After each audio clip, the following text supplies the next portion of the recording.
sa buong buhay ko, ngayon lang ako natulala sa isang performance ng Clasher, lalo na dito kay Jong. Una sa lahat, napaka-sexy mo habang nagpe-perform ka. Ang pogi mo pag nagpe-perform ka. Sa totoo lang. Pag hindi nagpe-perform, Pag hindi nagpe-perform, hindi masyado. oh my God. Pero pag nagpe-perform ka, talo mo si Alden Richards. Ganun yung dating sa akin. Bagay sa iyang parang lumot outfit mo na yan. Magpagawa ka ng mga 2,000 na ganyan. Tapos parating yan yung Iba-ibang isuot mo. kulay. Iba-ibang Oo, kulay. Iba-ibang kulay, pero ganyan ang cut. Kahit di ka nagpe-perform, ganyan ang suot mo. Ewan ko kung hindi sila magkagulo sa'yo. Pero napakahusay mo ngayon.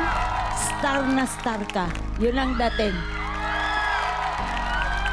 Sige, ako muna bago si Miss Lani. So, Jong, pinakita mo sa amin ang importance talaga ng good song choice.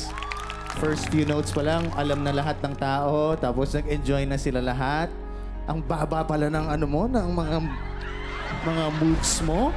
Kaya niya pala yung hindi pinakita for 7 years, eh, no? The lower, the better. Parang the lower. oo. 7 years, ngayon niya lang pinakita Ngayon yun. lang pinakita, nire-reserve niya yan. So, in-enjoy mo lang yung moment mo and na-feel namin yon na you enjoyed your moment on stage. Thank you, Jong.